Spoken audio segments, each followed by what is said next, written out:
Hey, what's happening, folks? This is the Negro Subversive Podcast, episode 6.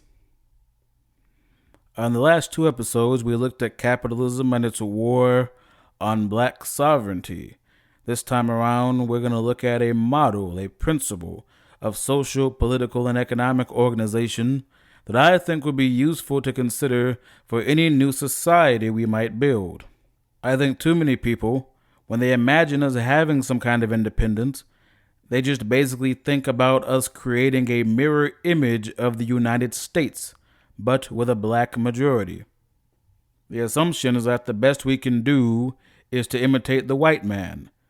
This is basically buying into white supremacy by accepting that the best we can possibly build is another darker version of what the white man has built. I think we can do better than that, and we always should be critical of what white supremacy has built. Western society is profoundly exploitative and unjust, not just to racialized minorities or captive peoples out in the colonies. It's exploitative to its own people too.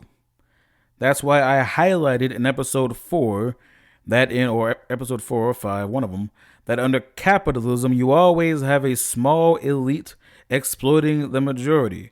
And so if we build a society on capitalism, we'll have black elites exploiting the black majority. Today, we also see profound political exploitation held up by the state as it exists in the West. Now we've all been trained, and to be honest, I've played into this myself, to see the state as the highest form of political organization. The main way I've played into this is when trying to contest the widespread myth that pre-colonial Africa didn't have states. Now, just to be clear, no matter what we think about the state, it is a fact that pre-colonial Africa had states. Full stop. Though they weren't organized along Western principles. In fact, this is what got me interested in the study of Africa on the academic level. I'd always been interested in governments, and when you looked at the African continent, you saw that you had this whole taxonomy, this whole universe of different state forms and different ways to organize human life collectively that were never even thought of in the West. It was as if someone had discovered a new planet. But it wasn't a new planet. It was the continent that my own ancestors had come from. It was the place that was the root of everything that I am and will be. But in most parts of the continent, even when you had strong states, there was still considerable autonomy on the local level. Specifically, the farther you got from the imperial center, the more local autonomy you were likely to have. And that's just because empire builders often weren't interested in micromanaging. They just wanted to make sure that taxes were paid and to protect commerce so they could tax that commerce. And in many places on the continent, you had people who were not under the direct control of any larger political formation. They governed themselves on the village level. Now, we've been conditioned to think that this kind of localized governance is quote-unquote primitive.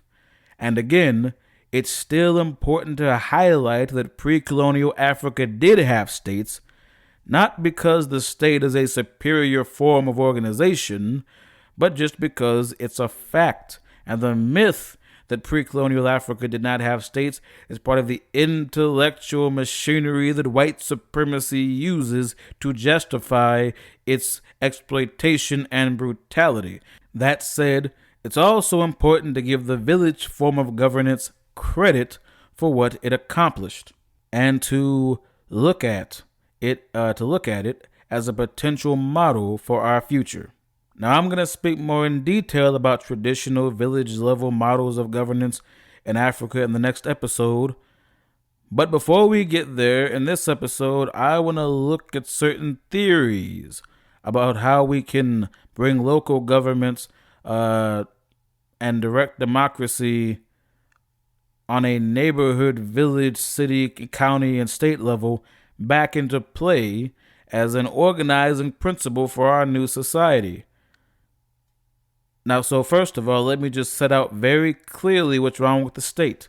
In particular, I want to lay out the problem with a representative democracy, which is what we have now, and which we've been taught to see as the highest possible form of organization for human beings.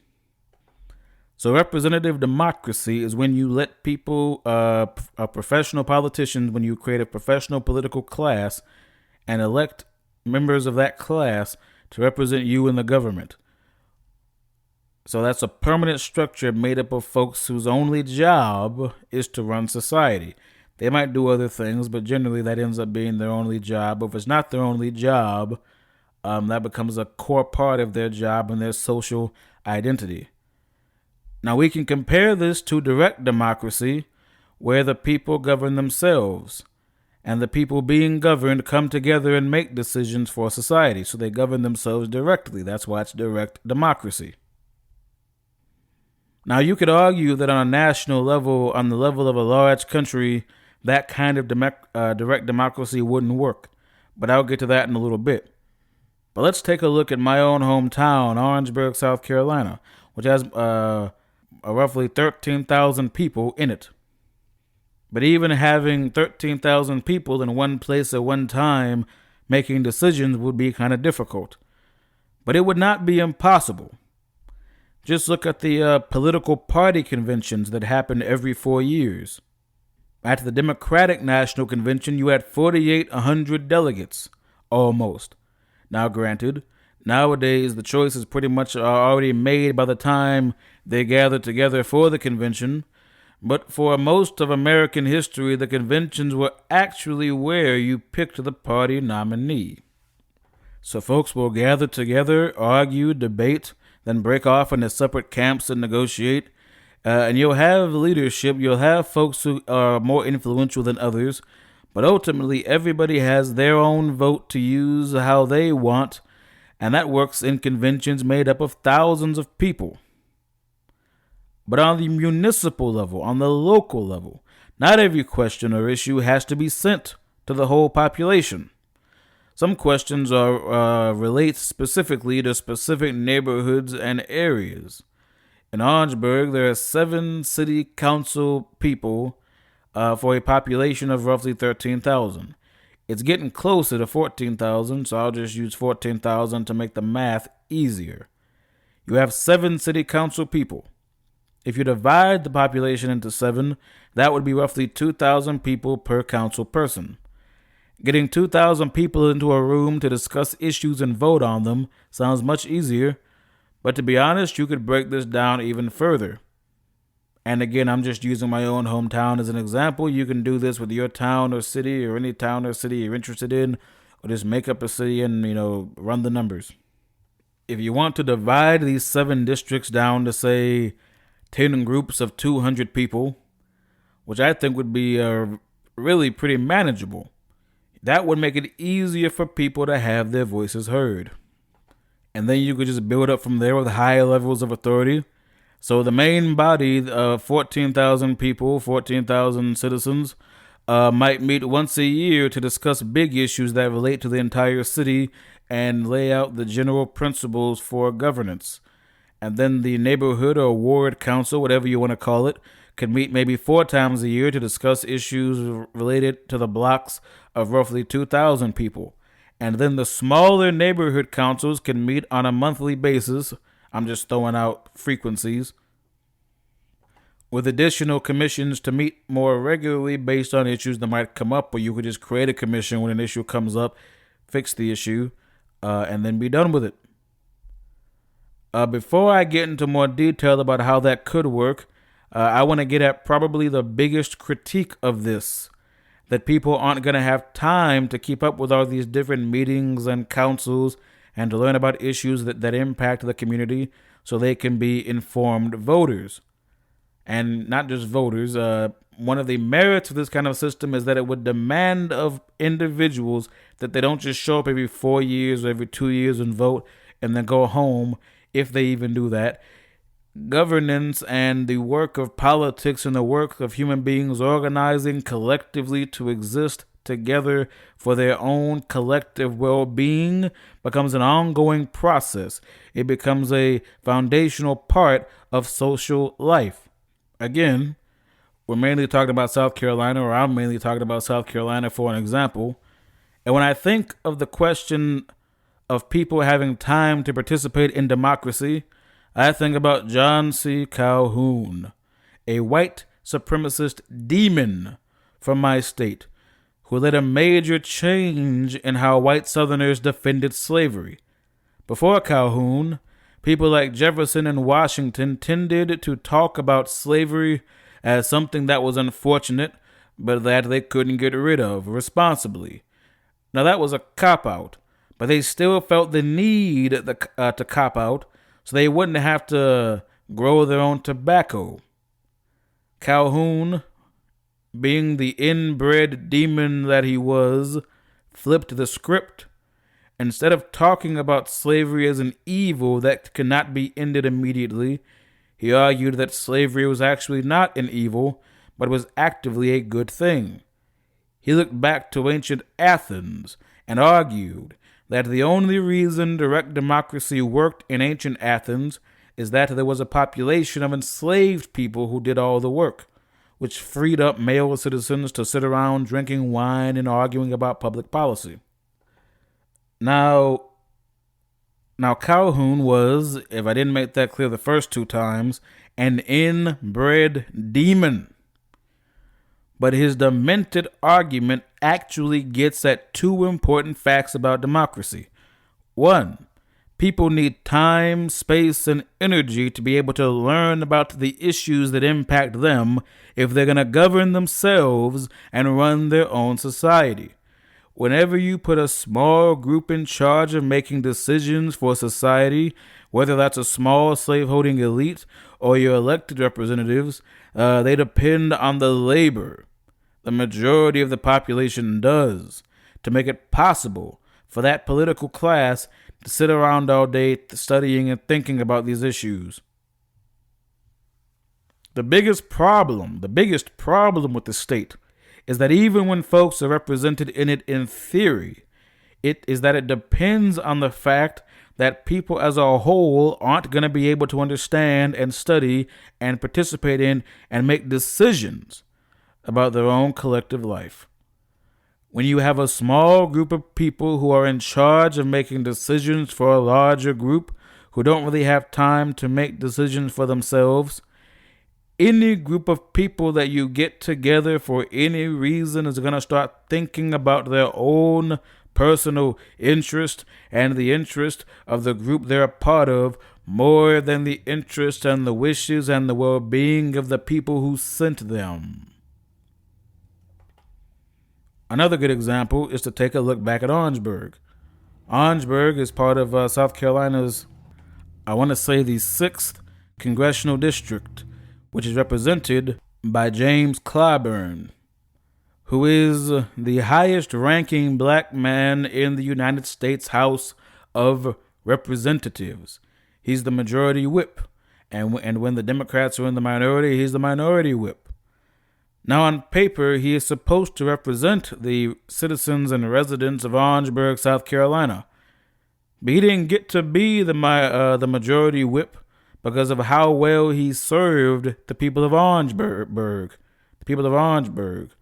He got to be the whip because of how well he served the Democratic Party leadership.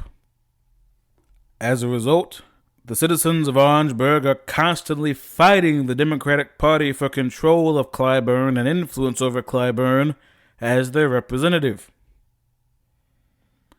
Like anybody else, he has a job and he wants to keep it. That means he has a personal incentive to keep his position in the House leadership. So in that sense, you could say he serves two masters. He is supposed to be serving the people who put him into power, but because he wants that position that he has, and even if he didn't want the position he had, you get influenced by having allies and friends. And so, no matter how you look at it, there's going to be internal dynamics that take over that are going to wear down and erode and lessen the influence of the community that sends these people on these people. Now, while there's a high position that Clyburn has, could in theory put him in a position to do a lot for the people of Orangeburg, anything he might like to do with his position is going to be held back by the fact that his position depends on what his colleagues think of him, not just what the residents and citizens of Orangeburg think of him. Plus, the majority of the population doesn't have time to scrutinize everything he does. And of course they don't, because that's the justification for people like him existing to begin with. This professional political class, that the majority of the population is too busy working and making a living to participate actively in governing themselves. And this is before we even get to money. I'm going to talk more about the Congressional Black Caucus in other episodes, but the Congressional Black Caucus is notorious for working with financial services companies that exploit black folk, particularly poor and working class black folk. These organizations, these businesses, like payday lenders, go to members of the Congressional Black Caucus because they want civil rights bona fides. They want cover. The folks who dominate the Congressional Black Caucus are still folks who were young activists during the civil rights era, and even a lot of younger members play up their role in activism and community organizing. Even Obama liked to talk a lot about his work as a community organizer in Chicago. And being able to say that such and such a black congressman who marched with Dr. King or marched somewhere else with someone else, that congressperson says our product isn't racist or that it doesn't exploit poor black folk, it's really valuable for these companies to have that cover. It gives other members of Congress cover to vote for the bills these companies want without having to worry that they'll get accused of being racist. In exchange for the support, these members get campaign checks and donations to organizations like the Congressional Black Caucus Foundation and other foundations these members create. What a charitable foundation allows members to do is collect money that they control without breaking laws against bribery or limitations on campaign contributions. So yeah, I might not be able to take a big check directly from Wells Fargo, or as big a check as I would like directly from Wells Fargo, but there's no law that says Wells Fargo can't make a $200,000 donation to the Negro Subversive Foundation. And now my foundation is well funded, not just by Wells Fargo, but by my other allies. And I can give my wife a job at the foundation. I can give my kids a job. I can give people in the community who support me a job. Maybe this big-time local pastor, every time I go up for re-election, he gives a sermon from his pulpit about supporting me. And I put him on the board of my foundation, and every year we fly the board out to the Bahamas. There's all kinds of ways to be corrupt because the fundamentals of the system are corrupt. That's why the more politicians create anti-corruption laws with one hand, the public hand, the hand they want you to see, the more they got that other hand out, that money-making hand. But they got that one behind their back, looking for ways to overcome and get around these laws against corruption that they just made. There are lawyers with nothing better to do than come up with new, innovative ways to obey the law on paper and break the spirit of the law at the same time.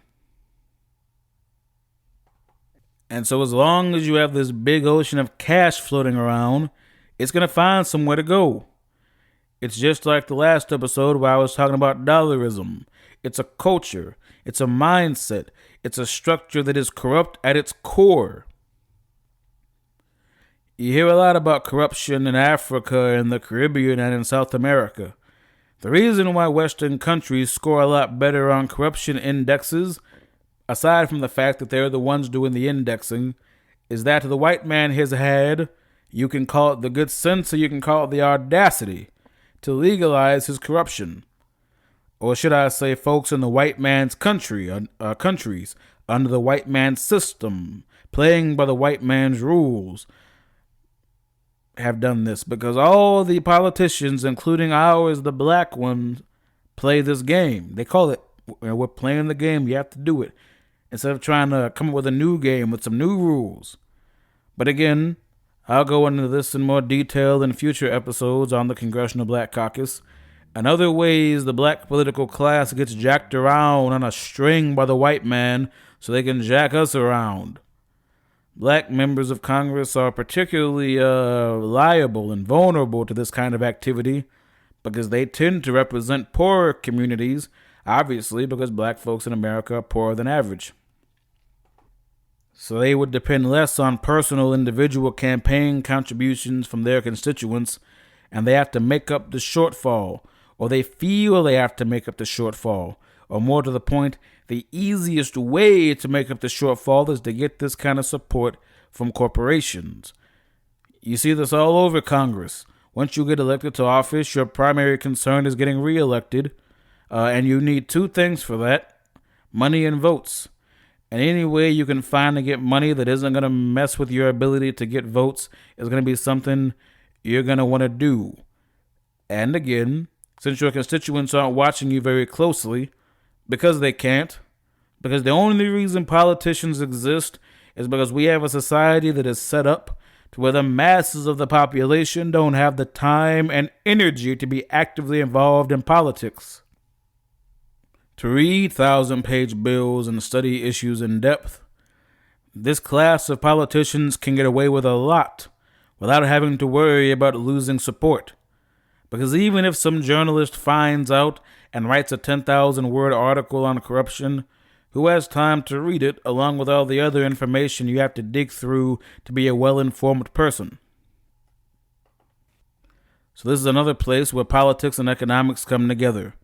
The system of capitalism runs us ragged to keep a small group of capitalists rich, and then they throw money around to control the small group of politicians who only have jobs because the rest of us are too busy being mules to run our own society.